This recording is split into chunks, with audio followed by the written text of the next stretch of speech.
Badan Eksekutif Mahasiswa Universitas Indonesia menggelar aksi penolakan besar-besaran saat Menteri Koordinator Kemaritiman dan Investasi Luhut Panjaitan datang ke kampus UI di Depok. Mahasiswa UI berdemo menyambut kehadiran Luhut Panjaitan di kampus Kuning. Mahasiswa UI menuntut Luhut membuka big data penundaan pemilu 2024. Sementara Luhut membantah mengusulkan perpanjangan masa jabatan Presiden 3 periode. Untuk membahasnya lebih dalam kita sudah terhubung melalui sambungan Zoom dengan Ketua BEM UI Bayu Satria Utomo. Selamat sore Bayu. Selamat sore Mbak Nana. Dan dosen Ilmu Politik dan International Studies Universitas Paramadina Khairul Umam. Selamat sore Mas Umam. Selamat sore Mbak Nana. Oke, saya harus disclaimer ya. Saya sudah mengundang juru bicara Menko Marves Luhut Binsar Panjaitan Jody Mahardi, namun yang bersangkutan tidak bersedia untuk hadir. Jadi kita lanjutkan saja diskusi kita pada sore hari ini. Saya mau tanya dulu ke BEM UI. Bayu, bagaimana ceritanya kemudian Menko Marves Luhut Panjaitan itu bisa datang ke kampus UI Depok? Apakah memang ada undangan resmi dari pihak Rektorat UI, Bayu? Ya, mungkin saya coba menanggapi tadi ya Mbak ya, terkait dengan ketidakhadiran dari juru bicara Menko Marves rasanya telah membuktikan bahwa Menko Marves punya ketakutan terhadap gerakan kita tadi, punya ketakutan terhadap tuntutan yang kita berikan, dan entah apa yang sedang diwacanakan oleh Bapak Luhut Binsar Panjaitan juga oleh juru bicara serta timnya. Nah, kalau untuk menjawab pertanyaan Mbak Nana tadi terkait dengan bagaimana kemudian Bapak Luhut Binsar Panjaitan bisa hadir, kami pun baru mengetahui informasi ini tadi malam.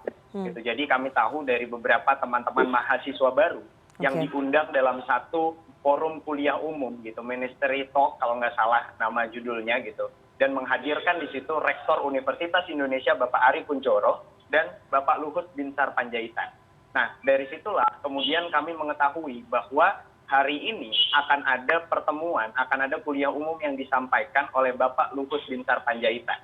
Nah, di luar dari apa yang kemudian menjadi agenda dari Universitas Indonesia, kami melihat bahwa Universitas Indonesia dan negara kita saat ini rasanya sedang tidak baik-baik saja. Di Universitas Indonesia sendiri kita memiliki masalah statuta UI, masalah yang sangat fundamental dalam Universitas Indonesia. Lalu yang kedua terkait kondisi nasional saat ini, wacana penundaan pemilu dan perpanjangan masa jabatan presiden telah menciderai demokrasi dan telah mengkhianati konstitusi kita. Dari dua isu itulah yang kemudian membuat kami dari BEM seluruh Universitas Indonesia, yang terdiri dari BEM UI dan BEM seluruh fakultas di Universitas Indonesia, kemudian bergerak untuk menyuarakan, bergerak untuk bisa menemui langsung, dan bergerak untuk kemudian bisa sama-sama memberikan simbol peringatan yaitu bendera kuning. Bendera kuning itu kami artikan sebagai matinya demokrasi di UI dan Indonesia.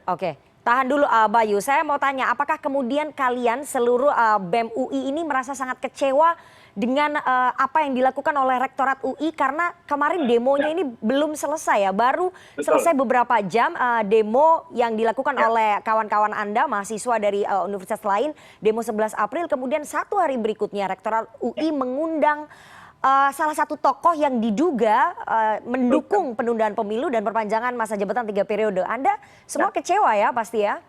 Tentu kekecewaan mendalam hadir dari setiap warga atau setiap mahasiswa Universitas Indonesia.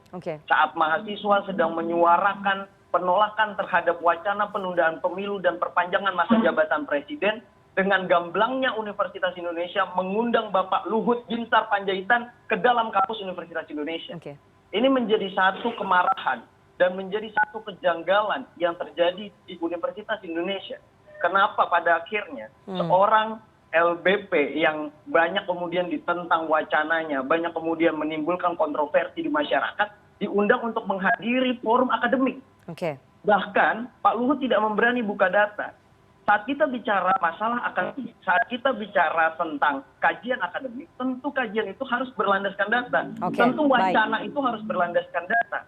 Jadi saat Bapak Luhut tidak mau membuka data, tidak usah datang ke universitas. Baik. Kalian malu nggak sih sebagai mahasiswa UI ketika rektoratnya mengundang satu tokoh yang tidak mau membuka data statistik kepada publik soal penundaan pemilu dan juga perpanjangan masa jabatan 3 periode? Saya sebagai Ketua BEM Universitas Indonesia merasa sangat malu terhadap agenda ini yang diwacanakan oleh Universitas Indonesia, dan juga sangat malu terhadap pernyataan dari pejabat publik yang mengeluarkan satu wacana tapi tidak dapat kemudian mempertanggungjawabkannya. Kemudian tidak dapat membuka hak itu, bahkan cenderung membuat generasi muda ini bungkam. Jadi Pak Luhut menyampaikan, kalian ini kan anak muda, kenapa mengatur saya? Loh, kami ini anak muda, kami ini generasi muda yang punya jiwa ideologi, kami punya pikiran tentang politik ideal. Jadi kami pastikan, kami sangat malu bahwa Bapak Luhut Binsar Panjaitan hari ini datang ke Universitas Indonesia. Oke, saya mau tanya analisisnya Mas Umam. Mas Umam, apakah menurut analisis Anda pihak Rektorat UI seperti tidak memiliki sense of crisis dengan mengundang Menko Marves Luhut Binsar Panjaitan ke kampus UI 1 hari pasca demo besar-besaran yang terjadi, dihadiri oleh mahasiswa menentang usulan ataupun aspirasinya Pak Luhut itu?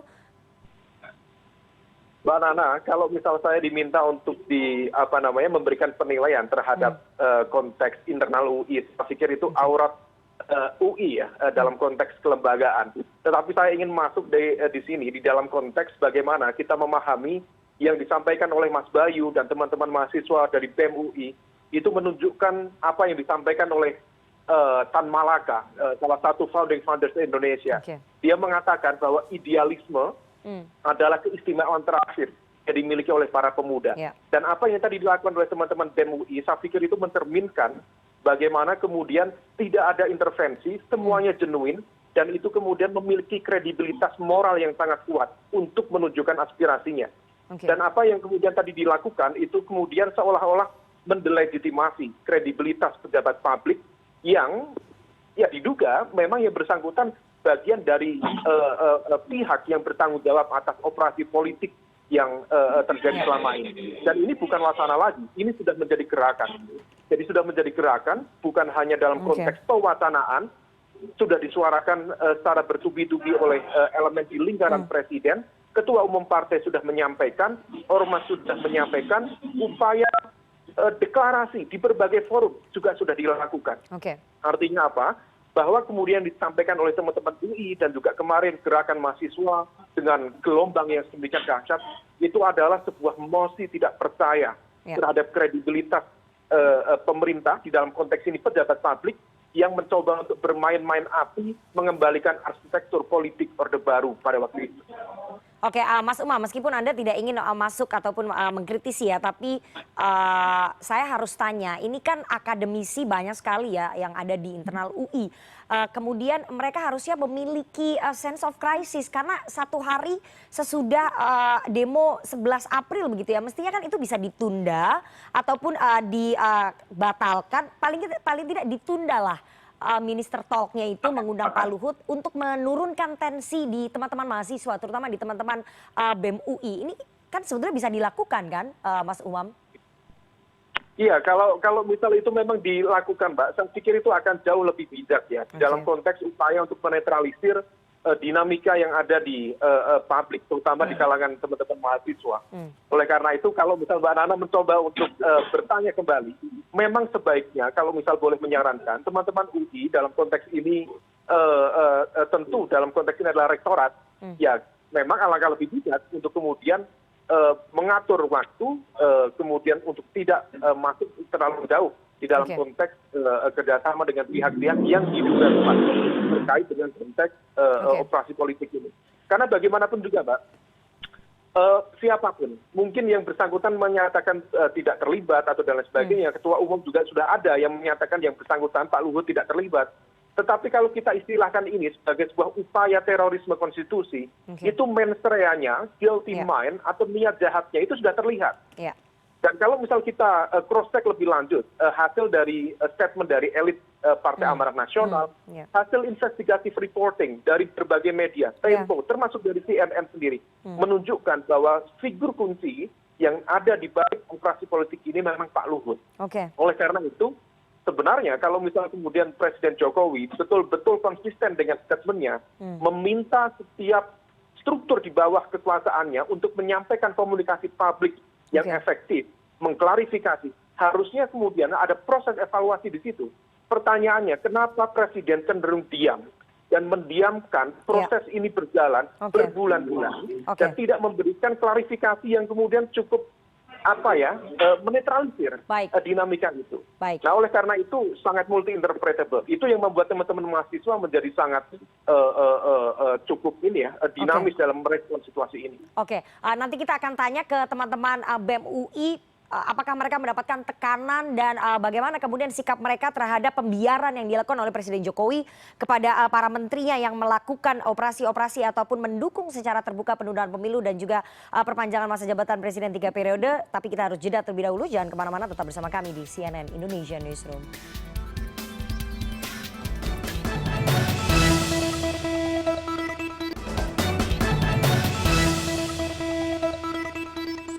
Anda masih bersama kami di CNN Indonesia Newsroom dan kita akan lanjutkan perbincangan kita dengan dua narasumber. Ada Ketua BEM UI Bayu Satria Utomo dan juga Khairul Umam, dosen ilmu politik dan international studies Universitas Paramadina. Saya mau ke Bayu lagi. Bayu, mungkin Anda bisa cerita ya, meskipun kita sudah lihat di video yang beredar, tapi kita ingin Anda flashback lagi. Tadi bagaimana perdebatan antara teman-teman BEM UI dengan Pak Luhut Panjaitan? Karena tadi agak lama perdebatannya dan agak cukup memanas sedikit begitu. Mungkin Anda bisa cerita apa yang Anda tagih dari beliau dan bagaimana jawabannya Pak Luhut? Oke, cerita terkait dengan perdebatannya ya Mbak. Tadi maaf agak putus-putus. Oke.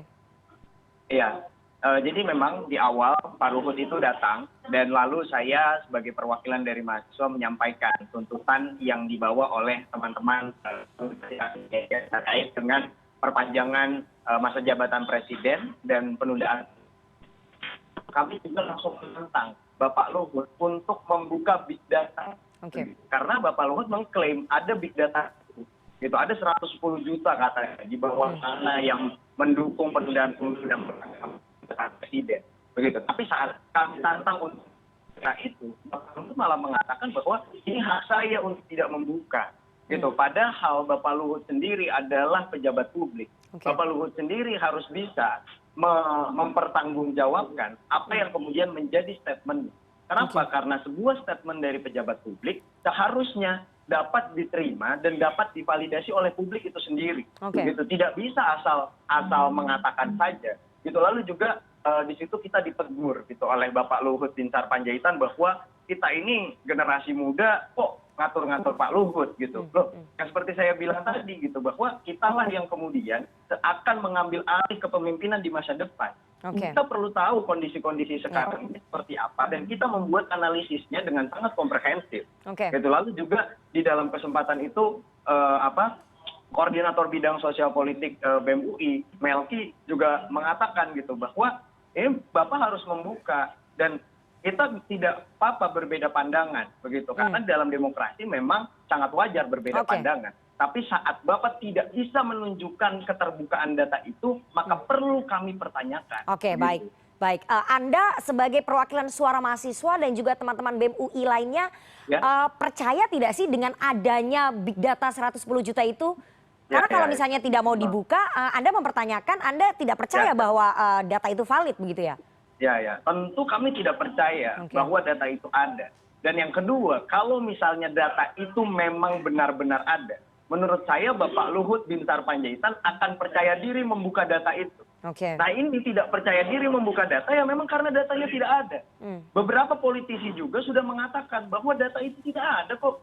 Gitu. Jadi inilah yang kemudian saat Bapak Luhut Binsar Panjaitan hadir di Universitas Indonesia, hadir di tengah-tengah forum akademik, tapi tidak kemudian menjunjung tinggi kebebasan akademik, tidak kemudian menjunjung tinggi kaidah-kaidah akademik. Nah, inilah yang kemudian kita pertanyakan kepada Bapak Luhut Binsar Panjaitan, kemana dan apakah statement ini bisa Bapak pertanggungjawabkan? Kalau memang tidak bisa Bapak pertanggungjawabkan, biarkanlah kami mahasiswa membuktikan bahwa kami juga bisa menghimpun data, menghimpun massa yang turun ke jalan untuk menolak wacana penundaan pemilu dan perpanjangan masa jabatan presiden. Nah inilah yang kemudian kami berani buka. Kami berani buka. Berapa banyak mahasiswa yang turun ke jalan? Sangat banyak. Dan ini tentu kemudian kami bisa bilang bahwa mahasiswa kemudian lebih berani dari Bapak Luhut Binsar Panjaitan. Saya mau tanya ke Mas Umam. Mas Umam, tadi dari perdebatan teman-teman BEM UI dengan Pak Luhut, bahwa Pak Luhut mengatakan itu beliau punya hak untuk tidak membuka big data pemilu begitu, big data penundaan pemilu, dan tadi juga Pak Luhut mengatakan bahwa beliau membantah mengusulkan perpanjangan masa jabatan 3 periode. Apakah menurut Mas Umam ini bentuk lepas tanggung jawab atau cuci tangan atau seperti apa sih Mas Umam? Jelas itu lepas tanggung jawab, Mbak. Dan itu bagian dari problem terkait dengan konteks transparansi kebijakan publik. Jadi problem utama dari esensi dari problem ini adalah tidak transparannya kebijakan publik. Nah, kalau misal seorang public officer, misal dalam konteks ini adalah Menko, orang pada layer tertinggi di level sekitar presiden, tapi kemudian menyatakan sebuah informasi, data, yang kemudian itu selalu dijadikan sebagai legitimasi dari sebuah kebijakan, dan faktanya data itu tidak ada, maka sebenarnya ini adalah sebuah praktik manipulasi opini publik. Dan itu harus hati-hati.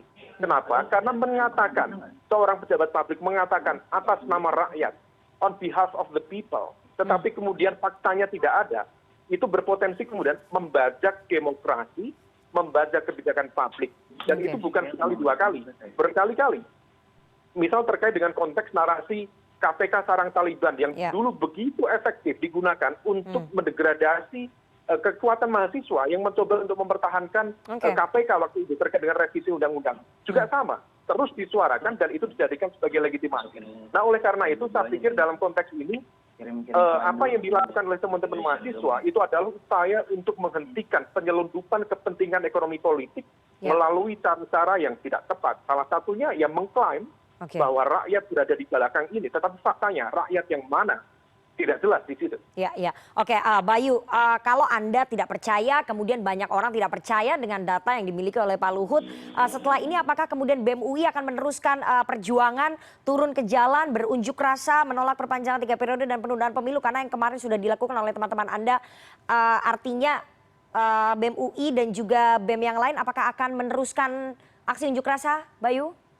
Tentu ini akan menjadi satu isu besar, isu utama yang akan terus teman-teman mahasiswa kawal. Kenapa? Karena saat kita bicara tentang pemilu, kita bicara tentang pesta demokrasi terbesar di negara kita.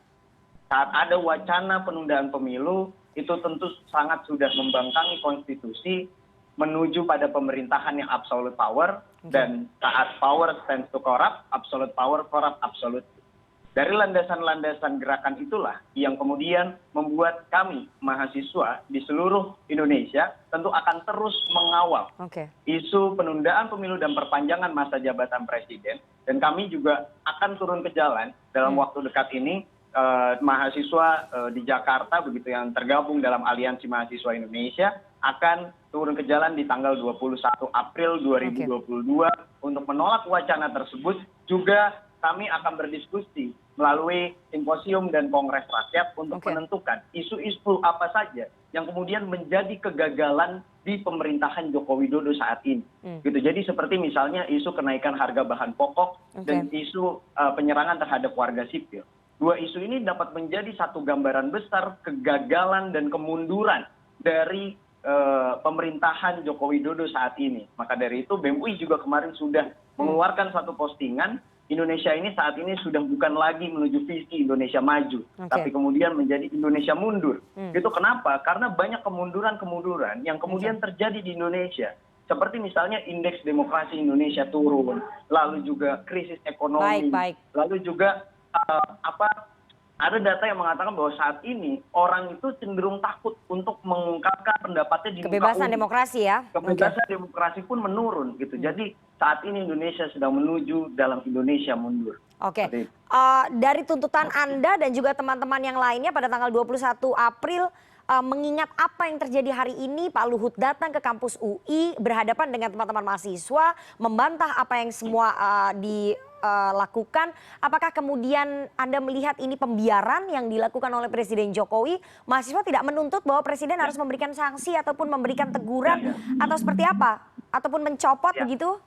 Tentu ini akan menjadi concern kita juga. Bagaimana Bapak Joko Widodo seharusnya pasti tahu operasi-operasi politik yang dilakukan oleh para pembantunya. Gitu. Bapak Luhut Binsar Panjaitan sebagai pembantu Presiden Joko Widodo pasti mendapatkan izin dari Bapak Joko Widodo saat melakukan operasi politik.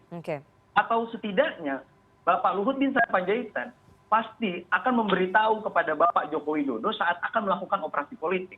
Kenapa? Karena posisi Bapak Luhut Binsar Panjaitan itu adalah sebagai pembantu presiden. Nah inilah juga yang memang masih menjadi bahasan, yang masih menjadi diskusi di teman-teman mahasiswa. Juga tentang sanksi yang seharusnya diberikan kepada menteri-menteri yang menggelar atau mengadakan operasi politik yang kemudian membuat kegaduhan di masyarakat. Kenapa? Karena operasi-operasi politik ini sudah sangat berbahaya. Operasi politik ini sudah kemudian mencederai konstitusi kita.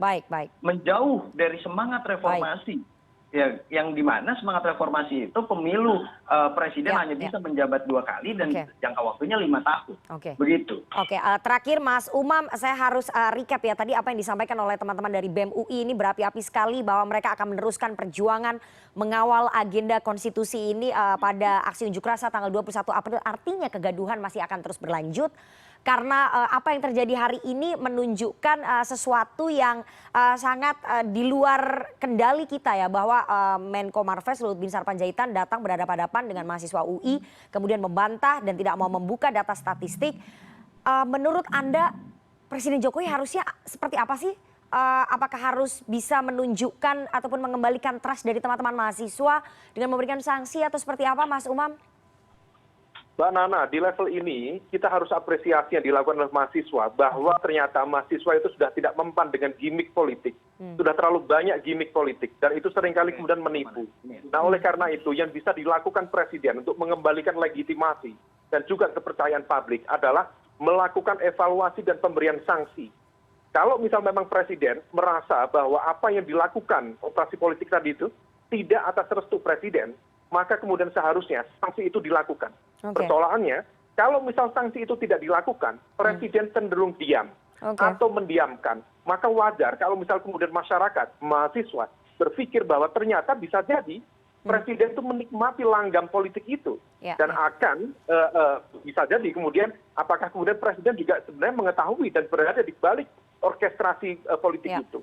Dan oleh karena itu, kalau misal kemudian presiden konsisten, lakukan evaluasi, kalau misal perlu reshuffle terdekat bisa dilakukan. Dan dari teman-teman mahasiswa kawal terus agenda ini. Karena bagaimanapun juga kebijakan publik yang tidak transparan itu bisa dilakukan berkali-kali. Isu tunda pemilu, isu perpanjangan masa jabatan presiden ini hanya satu isu. Tetapi kemudian dalam konteks kebijakan yang lebih luas ini akan bisa kemudian mengalami perubahan-perubahan baru. Dan ini tantangan real bagi kemunduran demokrasi di Indonesia. Kita akan menunggu nanti bagaimana suara mahasiswa mengawal agenda konstitusi, mengawal pesta demokrasi 5 tahunan. Jangan sampai kemudian konstitusi kita dirubah hanya untuk memperpanjang masa jabatan presiden 3 periode ataupun penundaan pemilu 2024. Sekali lagi panjang umur perjuangan teman-teman mahasiswa, baik teman-teman BEM UI dan juga teman-teman mahasiswa lainnya harus tetap berada di garda terdepan sesuai tadi apa yang disampaikan oleh Mas Umam, berdasarkan apa yang disampaikan oleh Tan Malaka bahwa idealisme hanya yang dimiliki oleh anak muda pada saat ini. Kita akan tunggu bagaimana perjuangan kalian mengawal agenda konstitusi. Terima kasih sekali 2 orang narasumber yang sudah bergabung pada sore hari ini. Ada Bayu Satria Utomo, Ketua BEM UI, dan juga Mas Khairul Umam, dosen ilmu politik dan international studies Universitas Paramadina. Sehat selalu Mas Umam dan juga Bayu, panjang umur perjuangan. Terima kasih, Mbak.